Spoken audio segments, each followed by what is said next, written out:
আকাশটা কি সুন্দর দেখুন, ধূসর মেঘ, আকাশটা পুরোপুরি ছেয়ে গেছে। নীল আকাশে ধূসর মেঘ দেখতে ভীষণ সুন্দর লাগে। বলুন, আকাশের রং যেরকমই হোক না কেন খুব সুন্দর। এটার মতো সুন্দর আর কিছু নেই। তার চেয়ে বেশি সুন্দর পাখির ডাক। কিছুক্ষণ আগে একটা ছোট্ট পাখি গান গেয়ে গেল।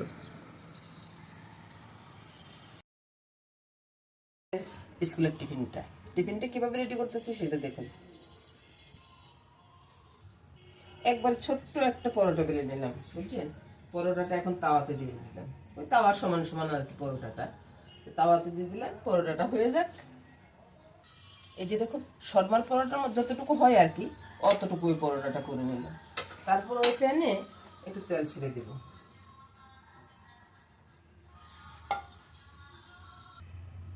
ডিমটা ছেড়ে দিলাম। ডিমের ভিতরে পেঁয়াজ বা কাঁচা লঙ্কা কিছু দিই, শুধুমাত্র ডিমটা।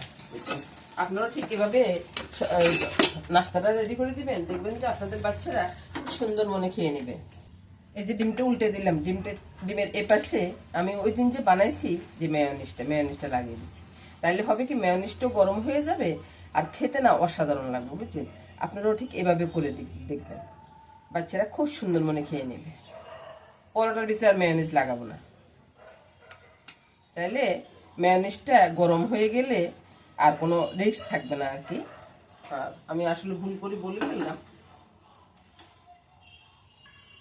এবার দেখো, পরোটাটা এখানে দিয়ে দিলাম, দিয়ে বাস পরোটার উপরে ইয়াটা নিয়ে নিলাম, রোল করে দিলাম। ওই যে আমার দাদু ভাই যেমন খায় আর কি। আপনাদের বাচ্চারা যদি এমনি খাতো, আপনি এমনি দিবেন। রোল করে নিলাম, মাঝখান দিয়ে একটু কেটে দিলাম। আর যদি চান তো একটু সস দিয়ে দিতে পারেন। কত সুন্দর হয়ে গেল না জলখাবারটা। টিফিন বক্সে ঢুকে গেছে, বুঝছেন? এবার দিয়ে আসি বাড়ির কাছে। নিয়ে আসছি, দেখছেন তো? এটা চেনেন নাকি? বাতুয়ার শাক। আমরা নোয়াখালীতে বলি বাইতের শাক, বুঝছেন? তো এগুলা রান্না করবো কালকে, আজকে না। এগুলা গোছ গাছ করতে অনেকটা সময় লেগে যাবে, বুঝছেন? ওই জন্য এগুলা কালকে রান্না করবো, আজকে না। তো বন্ধুরা, রান্না করতে চলে এলাম, বুঝছেন? রান্না করবো কি, এই যে বড় বড় করে কপি কেটে নিলাম, আর আলুগুলা দেখুন, আলুগুলা কত সুন্দর করে কেটে নিয়েছি বলুন। এবার ওই যে ছোট্ট একটা পাইপেন, এই পাইপেনে কেন রান্না করি বন্ধুরা, সেটা তো আপনারা জানেন না রে ভাই। আপনারা যদি জানতেন, আপনারা একটা পাইপেন কিনে নিতেন, বুঝছেন?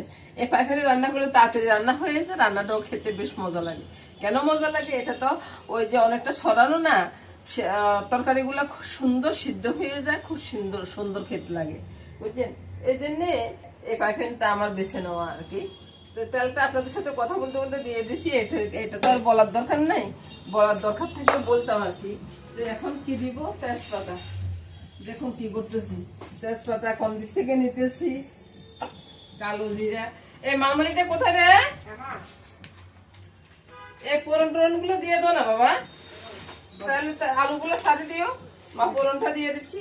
এই যে কালো জিরা, তেল কিন্তু গরম হয়নি, বুঝছেন? ঘটনা হয়েছে, তেল গরম হয়নি। তো এই দেখ, ফোড়নটা ছেড়ে দিলাম। ফোড়নটা ছেড়ে তাওয়াটা বসাই দাও, তাওয়াটা দিকতে বসাই দাও। পরোটাটা করি, ঠিক আছে? আর কপি আলু সব একসাথে চলে যাবে, বুঝছেন? এটা ভিন্ন ভিন্ন যাবার দরকার নাই, একসাথে রান্না হয়ে যাবে। তারপরে একটা কাজ করো, ছেলেরা বলতেছে, বুঝছেন? ছেলে বেশি কথা বলতেছে, তো এই জন্য চিন্তা করতেছি ছেলেরা একটু থামায় দিই। একে কাঁচা লঙ্কা আগে দিয়ে একটু সরে দিলাম, আলুগুলো দিয়ে দিচ্ছি। আরে বাবা, পরশ লাগাবে, সবগুলো আলু দিয়ে দিলাম। আলুগুলো একটু ভাজা হয়ে, বুঝছেন? এটাকে আমি পরোটাটা করবো।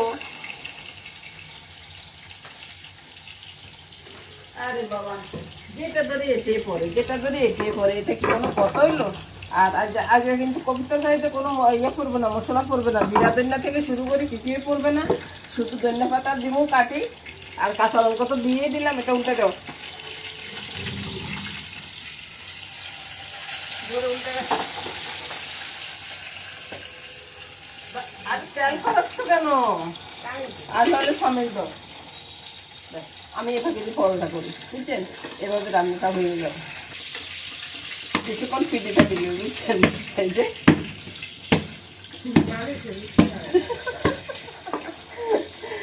দুষ্টামি করতেছি বন্ধুরা বুঝছেন, কার লোক আর দুষ্টামি করবো বন্ধুরা, একে একে করে থাকি। আপনাদের সাথে যদি একটু দুষ্টামি না করে তাহলে কি হয় বলুন? রান্না করতে করতে একটু দুষ্টামি করবো, আর মামনি আছে, মামনির সাথে একটু একটু দুষ্টামি করি আর কি মাঝে মধ্যে। পরোটা কয়টা পরোটা বাবা আনবো? আমরা মানুষ কজন? 10টা পরোটা হবে বুঝছেন। তো সে আর কি, আমার দাদুভাই হয়তো খাবে না, কারণ দাদুভাইয়ের নাস্তাটা তো দিয়ে দিচ্ছি, সেটা আপনারা দেখবেন। দাদুভাইয়ের নাস্তাটা দিয়ে দিচ্ছি, তারপরে পরোটাটা পেলি মামনি ওই কফিগুলো দিয়ে দাও, কফি দিয়ে নুন হলুদটা দিয়ে দাও। বাবা কত সুন্দর তরকারি রান্না করি বন্ধুরা। আপনার মামনি একটা চিনি দিতে দাও তো বাবা, এখানে সবাই দেখাই দেখাই দাও। চিনি না দিলে কি আর বুঝতে পারবে ভালো লাগে বুঝছেন। সব কিছু দিয়ে ঢাকা দিয়ে রেখে এবার তুলে দিতে পারো। হলুদটা দিয়ে দিলাম, স্বাদ অনুযায়ী ওই লঙ্কা দিব না বুঝলি বন্ধুরা। আমরা যদি না বুঝেন তাহলে আবার ছোট লঙ্কা কিন্তু দিব না।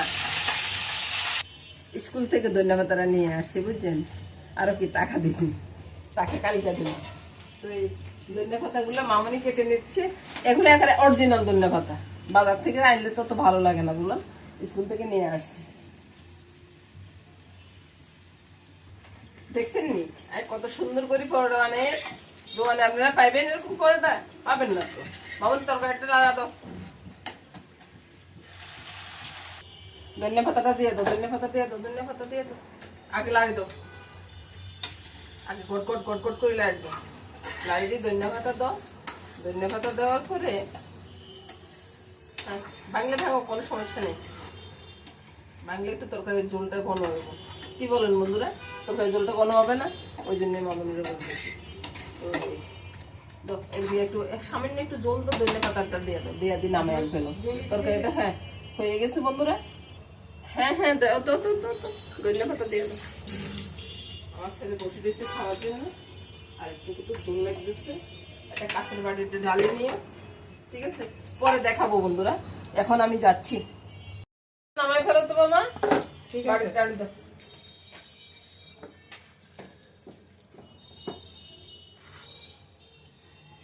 ডালি দাও,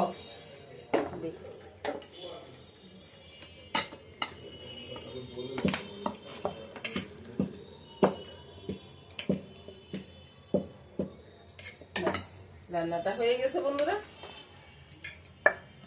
এবার ভাই আপনারা দেখুন তো তরকারিটা কেমন হলো। এই তরকারি দিয়ে পরোটা বা ভাত যাই বলুন না কেন অসাধারণ লাগবে খেতে। সকালবেলার জলখাবার খেতে আসছি বুঝছেন, সকালবেলার জলখাবার কি বাঁচলেমি কথা, সারা রাত্র উপাস থাকি, সকালবেলা জলখাবারটা একটু ভালো হওয়া চাই বুঝছেন। তো ভালো হওয়ার জন্য আমি কি করতেছি, এই যে পরোটা শিখতেছি, পরোটা এটা হয়ে গেছে। আর কত সুন্দর চা বানাচ্ছে আমার মামনি, দেখতেছেন তো, আহা দারুণ সুন্দর চা বানাচ্ছে। তার চেয়ে পরোটাটা নিয়ে নি, এবার বসে গেলাম। কি এটা কি, তারপরে নিয়ে নিব একটা প্লেটে সবজিটা, যে সবজিটা রান্না। আচ্ছা ওই মেয়নিজের মতো এটা, ওইটা বাবা এখন খাবো না রে বাবু, এখন তো অত ভালো লাগবো না। তারপরে তরকারিটা, আহা হা দারুণ স্বাদের তরকারি রান্না করছি বুঝছেন। তারপর হয়েছে পরোটা,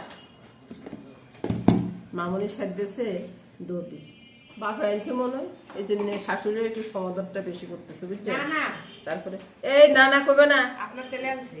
আচ্ছা আচ্ছা আমার ছেলে আনছে, বাবু তুই খাতে বসবি, বাস পরোটাটা রেডি, এবার আমি খেতে বসবো, ঠিক আছে। নমস্কার বন্ধুরা। আচ্ছা পরোটা না দেখে শুভ সকাল বললে কি হবে, এই যে পরোটা সবজি। সকালবেলা জলখাবার খেয়ে তারপরে দুপুরবেলা রান্নাতে চলে আসছি। 2টা ইলিশ মাছ, এগুলা ধুয়ে পরিষ্কার করে নিয়ে আসি, তারপরে রান্নাটা করবো। আর কি দিয়ে রান্না করবো বন্ধুরা বলুন তো? পেঁয়াজ দিয়ে ভালো লাগবে না জিরা বাটা দিয়ে ঝোল করবো? আমরা যেটা করি আর কি। মাছ তো পরিষ্কার করে নিয়ে আসছি বন্ধুরা, মাছ পরিষ্কার করে এনে আমি ওই মশলাটা পিষে নিচ্ছি বুঝছেন। এখানে জিরা, তারপরে সামান্য একটু পোস্ত, কাঁচা লঙ্কা, তিনটে একসাথে করে শিলপাটা পিষে নিচ্ছি। আর ওইদিকে কড়াইটা বসিয়ে দিলাম, দেখুন চুলার তো কড়াইটা বসিয়ে দিচ্ছি বন্ধুরা। তো কড়াইতে তেলটা দিয়ে দিই। তেল বেশি লাগবে না, ইলিশ মাছ তো, ইলিশ মাছের তেল থেকে ইলিশ মাছের তেল এমনি দিয়ে বেরিয়ে পড়ে। কালকে হাঁসের মাংস রান্না করছি বুঝছেন, হাঁসের মাংস থেকে এত তেল বেরিয়েছে মানে একবার তেলে চুপ করতেছে। এবার ওই মশলা বাটার সাথে স্বাদ মতো নুনটা দিয়ে দিচ্ছি। আর ওই যে হলুদটা, লঙ্কাটা একটু কম দেবো, কাঁচামরিচ দিচ্ছি তো ওই জন্য লঙ্কাটা একটু কমাই দিলাম, হলুদটা দিয়ে দিলাম। এবার একটু জল দিয়ে গুলে দিলাম, সামান্য একটু করে জল দিয়ে দিলাম। এটার আর কোনো কাজ নেই, এটা এক সাইডে সরাই রাখি মশলাটা গুলে নিই। আপনারাও কি এভাবে রান্না করেন বন্ধুরা? না রান্না করলে করে দেখবেন, কারণ সব রকমই অ্যাপ্লাই করা ভালো বুঝছেন। সেটাই বলতে চেয়েছি। তেলে ছেড়ে দিলাম। এবার চিন্তা করতেছেন মাছটা কোথায় গেল? আরে ভাই মাছ আসতেছে রে ভাই, মাছ আসতে তো একটু সময় লাগে না, একটু সময়ের ব্যাপার আছে মাছ আসতে। এই তো মাছগুলোকে পরিষ্কার করে ধুয়ে নিয়ে নিচ্ছি বুঝছেন।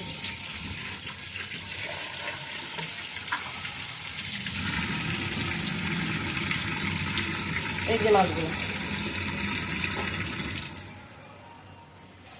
এবার মশলাটা কষানো হয়ে গেছে বুঝছেন। মশলার ভিতরে মাছগুলো ছেড়ে একবারে নেড়ে ছেড়ে মশলার ভিতরে লাগিয়ে দিচ্ছি। আর পুরো রাসটা কিন্তু একবারে বাড়ানো আছে বুঝছেন। মাছের কালারটা কেমন হবে একটু আশ করতে পারতেছেন, দারুণ একটা কালার আসবে। একটু কষানো হোক, তারপরে জলটা দিয়ে দিই। দারুণ একটা সেন্ট বেরোচ্ছে বুঝছেন। এবার কি করবো, জলটা ছেড়ে দিচ্ছি। জলের সাথে কিন্তু কাঁচা লঙ্কাটাও আছে, ছেড়ে দিয়ে একটু গুলিয়ে দিই। এখন কিন্তু অত বেশি নাড়াচাড়ি করবো না, নাড়াচাড়ি বলে দেখা দেবে যে ভেঙে যাচ্ছে। ঢাকা দিয়ে রাখলাম, কিছুক্ষণ পরে দেখাচ্ছি। ঢাকাটা খুলবো, দারুণ একটা সেন্ট বেরোয়েছে রে ভাই। এই ঝোল যে কত যে মজা হবে, দারুণ স্বাদের একটা ইলিশ মাছের ঝোল রেডি হয়ে গেছে। দারুণ স্বাদ হবে, দারুণ স্বাদ।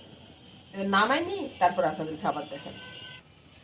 এবার রান্নাটা ঢেলে দিচ্ছি। মাছের ঝোল, ইলিশ মাছের ঝোল, ছোট মাছ হোক আর বড় মাছ হোক, দারুণ স্বাদ লাগে। ইলিশ মাছের ঝোলটা কত সুন্দর একটা ইলিশ মাছের ঝোল হয়েছে। আর এর সাথে সাথে সব রান্না শেষ হয়ে গেছে। ওই যে সকালবেলা কফিটা রান্না করছি ধনিয়া পাতা দিয়ে, শুধু দারুণ টেস্ট হয়েছে। ওইটার পরটার সাথে অর্ধেক খাওয়া হয়ে গেছে, আর অর্ধেকটা আছে, ডালে আছে। আর ইলিশ মাছের ঝোল হলে তো কোনো কিছুই লাগবে না। নমস্কার বন্ধুরা, আজকের মতো এখানে বিদায় নিব। আগামী দিন আবার দেখা হবে। ততক্ষণ সবাই ভালো থাকুন, আর লাইক কমেন্টস করতে ভুলবেন না কিন্তু বন্ধুরা।